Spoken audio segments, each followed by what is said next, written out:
রমাদান মাসে মা বোনদের অনেক সময় মাসিক আরম্ভ হয়ে যায়, যার কারণে তারা সালাত সিয়াম সহ এই সমস্ত ইবাদতগুলো তারা পালন করতে পারেন না, কারণ মাসিক অবস্থায় নামাজ পড়া রোজা রাখা নিষিদ্ধ।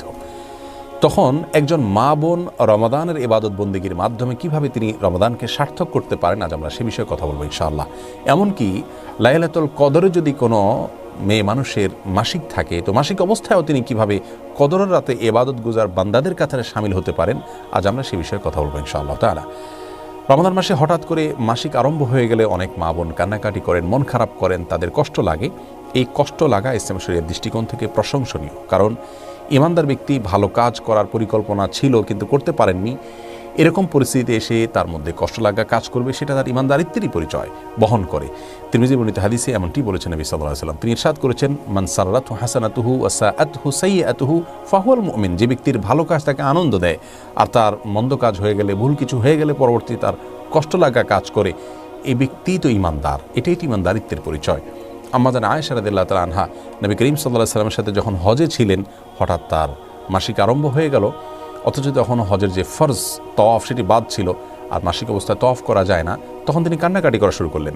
নবী করিম সাল্লাল্লাহু আলাইহি সাল্লাম তাকে সান্ত্বনা দিলেন যে আল্লাহ তাআলা ফয়সালাকে মেনে নেওয়া এটাও একটা ইবাদত, এবং আর বিকল্প তিনি কী কী কাজ করতে পারেন সেগুলো তাকে পরামর্শ দিলেন। অতএব মুসলিম মেয়েদের মধ্যে ইবাদত করতে না পারার কষ্ট এবং দুঃখবোধ তাদের ভিতরে যদি থাকে, জাগ্রত হয়, তাহলে সেটি প্রশংসনীয়, সেটি নিন্দনীয় নয়। তবে সেটি যদি হাউতাসের পর্যায়ে চলে যায়, ভৎসনার পর্যায়ে চলে যায়, তাহলে কিন্তু আবার সেটি গুনাহে পর্যবসিত হতে পারে। সাধারণ দুঃখ লাগা বা কষ্ট লাগা এটা হতেই পারে, বরং ভালো।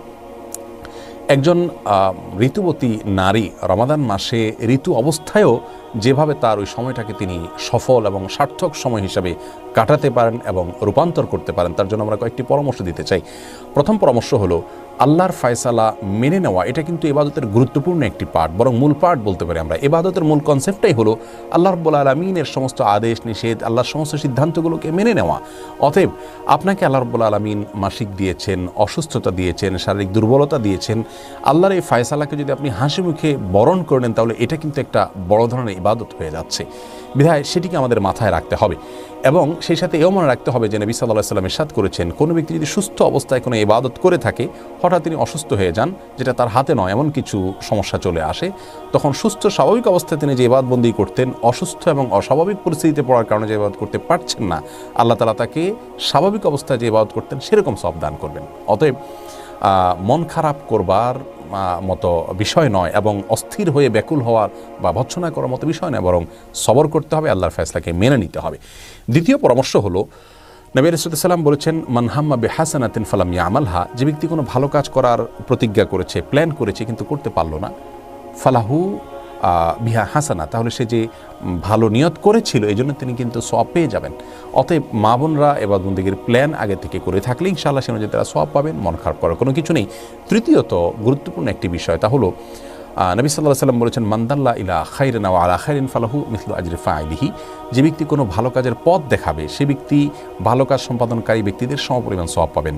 মা বোনদেরকে আমরা বলবো যে আপনি নামাজ পড়তে পারছেন না, রোজা রাখতে পারছেন না, কিন্তু পুরুষদের রোজা রাখতে আপনি হেল্প করছেন, তাদের সাহরি ইফতারের ব্যবস্থা করছেন, আপনি তাদেরকে সাহরি খেতে ডেকে দিচ্ছেন, রোজা রাখার জন্য সন্তানদেরকে উদ্বুদ্ধ করছেন, নামাজের জন্য তাদেরকে ডেকে দিচ্ছেন, জামাতে শামিল হওয়ার জন্য তাদেরকে সাহায্য করছেন, সময় অনুযায়ী তাদেরকে স্মরণ করিয়ে দিচ্ছেন।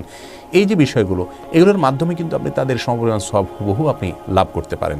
সেই সাথে কিছু ইবাদত আছে যে ইবাদতগুলো আসলে সাধারণ অবস্থায় আমার দ্বারা করা হয়ে ওঠে না, এমনকি পুরুষরাও, আপনার বাসার পুরুষরাও হয়তো করতে পারছেন না, সেই ইবাদতগুলোকে আপনি টার্গেট করুন করে মাসিক অবস্থায় সেগুলো করুন, তাহলে পুরুষদেরকেও আপনি পিছনে ফেলে সামনে অগ্রসর হয়ে যেতে পারেন। যেমন আত্মীয় স্বজনের হক আদায় করা, বিভিন্ন সময়ের যে জিকিরগুলো আছে, রাতে শোয়ার যে দোয়া আছে, জিকির আছে, সকাল সন্ধ্যার দোয়া জিকির আছে, শুক্রবার দুরুদের আমল আছে, এরকম আরও অনেক আমল আছে যে আমলগুলো স্বাভাবিক সময় আপনি যা করেন, এই সময়টাতে এই সুযোগে আপনার সালাত সিয়ামের দায় নেই, জিম্মাদারি নেই, সেই জায়গা থেকে আপনি আরও বেশি করে এগুলো করতে পারেন। তাহলে ইনশাআল্লাহ আপনার এই মাসিকের সময়টাকে আপনি বরং আরও সফল সময় হিসাবে রূপান্তর করতে পারেন, পরিবর্তিত করতে পারেন। যে কোনো দোয়া দুরুদ, জিকির আসকার, তাসবিহ তাহলিল, ইসলামিক বই পুস্তক পড়া, ইসলামিক নলেজ অর্জন করা, এগুলো করা যেতে পারে। কোরআনে কারিমের তেলাওয়াত শুনতে পারেন আপনি, তেলাওয়াত করা যাবে কি না এটা নিয়ে মতপার্থক্য আছে। জমহুর বা বেশিরভাগ ওলামা ইকরাম বলেছেন করা যাবে না, অনেক ওলামা ইকরাম ইবনে তাইমিয়া রাহিমাহুল্লাহ সহ অনেকে বলেছেন করা যাবে। তো কোরআন তেলাওয়াত আপনি না করলে কোরআন তেলাওয়াত শুনতে পারছেন, অন্যের তেলাওয়াত শুনলে সম্পর্কে সওয়াব পাচ্ছেন। সেই সাথে আপনি অভিনব এবং ভিন্নতর যে ইবাদতগুলো অন্য সময় করার সুযোগ হয় না, সেগুলো এই সময় আরও বেশি করে আপনি করার স্কোপ পাচ্ছেন, সেটাকে আপনি সর্বোচ্চ ভালোভাবে কাজে লাগাবেন। অনেক মা বোন মাসিক বন্ধ হওয়ার ঔষধ নিয়ে মাসিক বন্ধ করেন যাতে ইবাদতবন্দি করতে পারেন। এটি জায়েজ আছে কিনা? এটার উত্তর হলো যে যদি এতে শারীরিক কোনো ক্ষতির দিক না থাকে এবং কোনো প্রকার পার্শ্ব প্রতিক্রিয়া না থাকে তাহলে এটি জায়েজ আছে, তিনি এভাবে ইবাদত করতে পারেন। তবে স্বাভাবিক অবস্থার উপরে ছেড়ে দিতে পারলে সেটা উত্তম হয়। মনে রাখবেন, নিজের মনের খেদ মেটানোটা ইবাদত নয়, আল্লাহর ফায়সালাকে মেনে নেওয়াটা কিন্তু হলো ইবাদতের মূল বিষয়। অতএব ঔষধ সেবন করে আপনি মাসিক বন্ধ করতে পারেন যদি শারীরিক কোনো ক্ষতির সম্ভাবনা না থাকে, কোনো পার্শ্ব প্রতিক্রিয়া না থাকে। আর যদি পার্শ্ব প্রতিক্রিয়া থাকে তাহলে এমনটি করা জায়েজ হবে।